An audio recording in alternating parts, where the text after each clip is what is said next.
sauce. Try nyo din to mga ni. Sigurado magugustuhan to ng mga anak ninyo dahil bukod sa masarap na siya, creamy pa, di ba?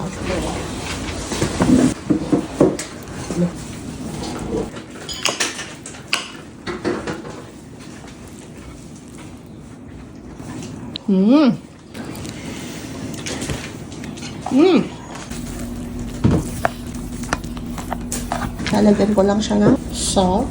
Maglagay ko ng Old Bay seasoning. 1 tablespoon. Pepper powder or ground pepper powder. Bahala na kayo kung gusto tawag dito. Gumawa kasi ako ng breadcrumbs na nilagyan ko ng konting flour. Konti lang naman. So, ito yung gagamitin ko.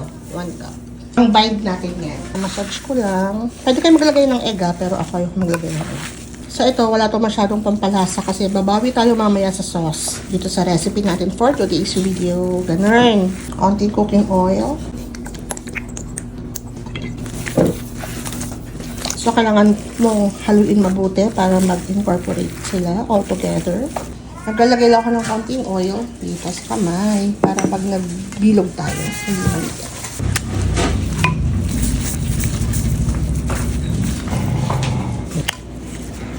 Mga ganito kalaki, okay na. Pero kung gusto niyo na medyo mas maliit pa, nasa sa inyo yun kung anong size yung gusto niyo. Sa akin gusto ko malaking balls. Ganon. Ayan na. So, ayan na lahat yung nagawa ko. So, ayan. Bigay lang ko 32 pieces yung lahat ng mga nabola natin. Na ganyan kalalaki. 1.4 kilo ng ground pork. So, depende yan sa inyo kung gaano kalaki yung gusto niyo. Kung gusto niyo mas marami, di litan nyo lang mga ganyan kulit. Okay.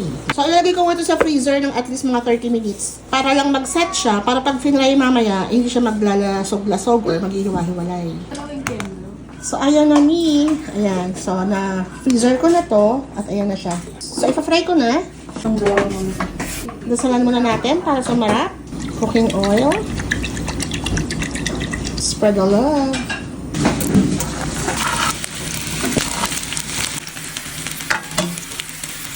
So, ipa-fry ko lang to hanggang sa maluto siya.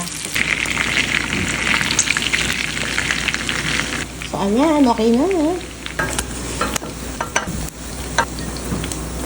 Ang dami ng mantika nito kasi naglabas pa siya ng sarili niyang mantika. Kaya, babawasan natin.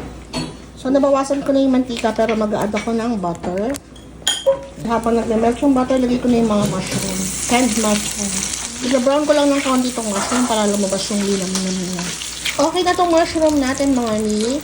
Set aside. Pagilid lang pwede na. Lagay tayo ng flour.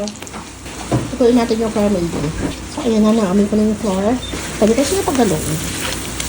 Lagay tayo ng water. And tita.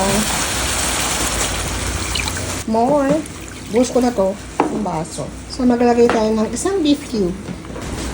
So, tunawin natin yung beef cube. Ating soy sauce. Pampakulay at saka pampadagdag na rin ng lasa. So, yung paglalagay ng salt pa. So, okay na yung soy sauce at saka yung beef cube. Ayaw naman natin umalat. Onion powder, garlic powder, add more water.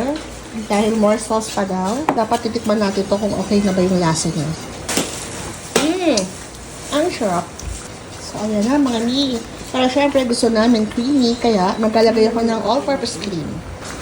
Mahilig din ba kayo sa mga creamy na ulam? Kasi kami dito sa bahay, mahilig kami sa mga creamy. Hihinaan ko lang ng sobrang hina. Dapat kung papatay na natin to kaso kailangan mo na niyang ma-absorb yung ating mga meatballs. Kaya ilalagay ko na yung mga meatballs. So, isisimmer ko lang to ng mga 2 minutes pwede na. Kasi luto naman na yung meatballs, so hindi natin to kailangan pang lutuin ng matagal. Ganun. Konting leeks. Okay na yan mga ni.